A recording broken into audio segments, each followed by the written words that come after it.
Everybody knows about the best pet geckos, leopard geckos, crested geckos, and so many more, but today I'm going to tell you about the top 5 worst pet geckos that you probably wouldn't want to keep.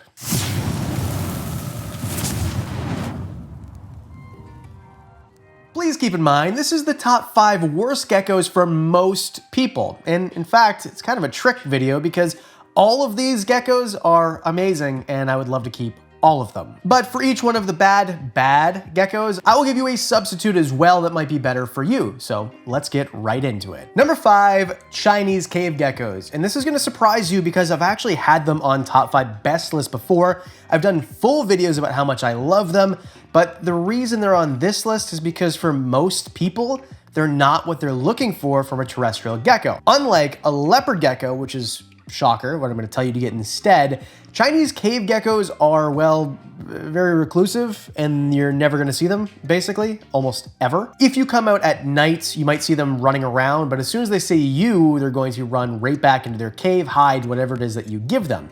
And they're kind of weird because although they have eyelids, very much like a leopard gecko or African fat-tailed gecko, they don't act like those geckos. They act more skittish. And don't get me wrong, you can pick them up and they will eventually get used to you, but they're not gonna roam around their cages like you'd see with a leopard gecko.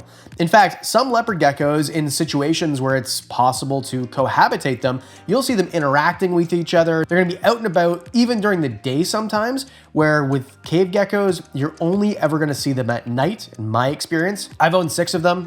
They were basically all the same. And I've owned different localities too, so it's not just the one locality that I'm getting my information from. And these guys, they're just a little bit more humid loving, cool as well. So you keep them kind of sort of like a mandarin rat snake in that they're, more cool than most things. So there's a little bit of a learning curve and they're just going to be reclusive. So I recommend instead leopard geckos because, well, there's about 1 million different morphs, including some that look very similar in coloration, not pattern or anything, to cave geckos or even African fat-tailed geckos. Don't get me wrong. I think that it's cool to have a Chinese cave gecko. I have had them. They're great. But if I could only pick one, I would definitely pick a leopard gecko instead.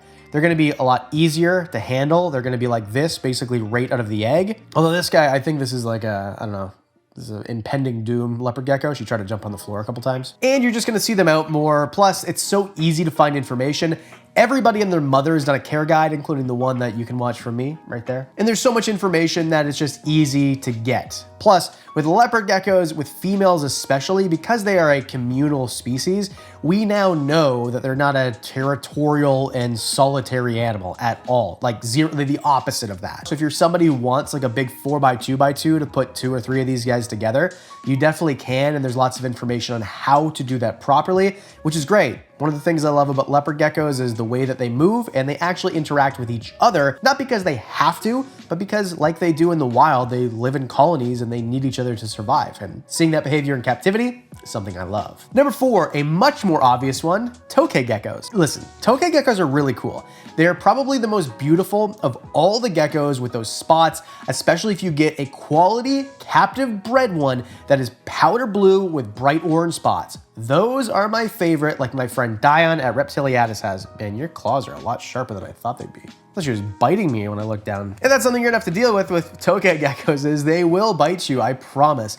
Everyone that we've ever found in the wild, and they're easy to find in Southeast Asia, which is where I am when you're watching this video, by the way, or I just got back. When did this video come out? What is it? 420 right now? They bite, all of them, but what makes them beautiful is the call they have as males. In fact, during the Vietnam War, a lot of the veterans thought they were saying their own name. They thought they were saying something else too, but it's a 4-letter word that I don't say on this channel. But anyway, whenever I hear them in the wild, especially if they're underneath a balcony of a room that I'm trying to sleep in, it might be annoying if you're from there and you hear it all the time, but to me, it is music to my ears. But the reason that they're bad is because, well, they are very reclusive. They generally are going to be very flighty unless you work with them a ton, like Dion has. And they're going to be, well, rather apt to bite, and the bites are pretty incredible considering the fact that they are the second biggest of all gecko species in the world.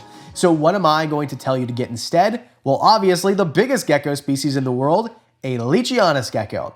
They are nowhere near as beautiful. I'm not saying that they're not from the same part of the world. They don't even really look all that similar. However, if you want a great big gecko, but one that's going to be more handleable and easily found in the enclosure. They camouflage really well, but they're not going to be hiding all the time in the cork tubes. In fact, mine are almost always out. I've got 2 of them, Dave and Diane, and they are fantastic to look at. We recently had to separate them because Dave was getting a little aggressive with Diane, so hopefully eggs incoming. Ease of care is super simple. They're gonna eat a powdered diet, very much like a crested gecko, which is they're very similar to, from the same part of the world. And some insects. It's really easy to keep them. The humidity is easy. The temperature isn't too high. It's not something that you have to worry about lows. I love them. They're big. They feel like I don't know, like your grandma's hand in the texture of their skin, and they look like a moldy croissant. What's not to love? Number 3, something that you might not have ever heard of, skunk geckos. Gecko vittatus is the Latin name. So there's a bunch of different ones, white-lined geckos. Either way, these are from Indonesia and surrounding area. This is a beautiful gecko. This is a gecko that I know I'm putting it on the worst gecko list, but I have 5 of them and I'm ordering more. I love them. They're great.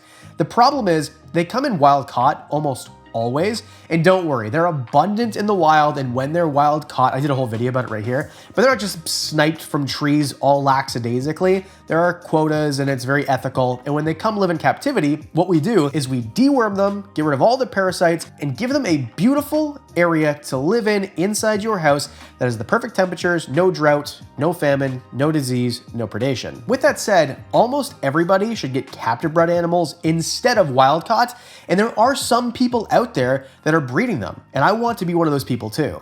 I think they're incredible. They're kind of taking the place of like what a crested gecko would do in New Caledonia in Southeast Asia in their role in the environment. And they kind of look very similar as well. Kind of like, I don't know, not a demonic version of a crested gecko, but a more serious version of a crested gecko in my experience looking at them every night. They can be a little bit more squirrely, more apt to run, but this is the captive bred versions that's going to change this.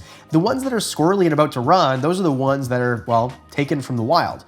If you get some that are captive bred, they're much more likely to chill on your hand like this or hang out like a crested gecko. And although they're not related to crested geckos really, they are very similar in the way that you take care of them, in the way they act, and the way that you'd house them too. So instead, I'm just gonna tell you to get a crested gecko. I mean, there's a bunch of different morphs. They're pretty darn similar, but if you're really up for the challenge or you can find a captive bred one, skunk geckos are the bee's knees. Number 2, another not so obvious one, green-eyed geckos. Green-eyed geckos are very similar to a lot of other geckos, including tokay geckos. Tokay geckos are gecko, the Latin name. These guys are Gecko smithi, and they're from very similar regions. Actually, they overlap where you can find them. They don't vocalize quite like a tokay, but they do vocalize. They've got those beautiful green eyes, a cool pattern, not as beautiful as a tokay, but they're very, very similar, and for the same reasons. This is, well, double. This is the same reasons as a tokay and the same reason as a skunk gecko why they made it on this list. They're almost always found wild caught, which is something you should definitely avoid. I brought some in and some of them just came in really bad shape. They're apt to bite and they hide all the time. So they're not really a great pet if you're looking for something like a crested gecko that you're gonna be able to find all the time and take out and pick up and not have to worry about biting you. This is not for you. They're beautiful, it's more of a challenge, and something that definitely could be a great pet if you're somebody who likes the bigger species like tokay geckos. But if you're not that person and you want something different, maybe something like, I'm kind of going out there on this one, like a frog-eyed gecko maybe, or maybe even a knobtail gecko. If you want something with crazy looking eyes, those are my recommendations. Now, these are not similar in any way, shape, or form. There is almost nothing similar about a green-eyed gecko in comparison to something like a knobtail gecko, except for they've got crazy eyes. So really the best option would be tokay geckos, but tokay geckos were literally just on the list right before these guys. So in reality, there's not much of a get this instead option for them. If you're into the Gecko smithi, the green-eyed geckos, it's because you want a green-eyed gecko. And if that's you and you're willing to do the research and you're willing to put up with the things that you need to put up with, take them to the vet, get everything taken care of, or by chance you can find them captive bred, they're really, really cool. I love mine, and I can't wait to show more of them. Number 1 on the list, let's broaden it here. And I'm going to clarify, so just don't freak out at the beginning, micro geckos. By micro geckos, I mean all the stuff that Herptime breeds. Now listen, I love Armin at Herptime, and everything he breeds is fantastic, and if you can get a micro gecko from him, great. But most people, when they're looking for a gecko, that's not what they're looking for. You're not looking for an ashy gecko or a Gynetodes, something that's really, really small. Because they're super duper tiny, they're flighty, you can't handle them. If you put them in a display, you have to be like this close to it in order to see it. These aren't for most people. Now, with that said, if you're a micro gecko person, there's so many great options, and there's guys like Herptime that are really changing the game for all of us, breeding so many cool species ethically, really well done. I've seen them myself, and they're all healthy, but in my opinion, most people who want a true micro gecko, I'm talking about the size of your fingernail or like the first part of your finger. Why? I personally like them in collaboration with other animals. So if you know how to set up big enclosures with, say, like snakes and things that aren't gonna eat each other, these are great for that. But even most of these you couldn't put with dart frogs because they're so small. Something like a Terribilis would probably eat them. So instead of a micro gecko, maybe work your way up to something a little bit bigger. If you can find captive bred house geckos, great option. They're big enough that they're not going to be eaten by your dart frogs or whatever else, and although they're flighty, at least you can see them from across the room. Another great one is mourning geckos, although those might be micro geckos technically, depending on where you cut it off. Those are, well, easily found in captivity and captive bred, considering they're parthenogenic, which means that they don't really need males. Two females rub each other and then kind of like babies pop, well, eggs, and then babies pop out of the eggs. So you have an army of them even if you don't want to. Or even just smaller geckos, things like Stenodactylus or Pictus geckos, just a little bit bigger, things that you might be able to actually handle. That is my recommendation. And again, this is for most people. If you're thinking, Adam, actually what I really love are ashy geckos, then go nuts, get one. I'm just making this list for most people, not for everybody. So let me know in the comment section below what you think the worst pet gecko is and what you tell people to get instead.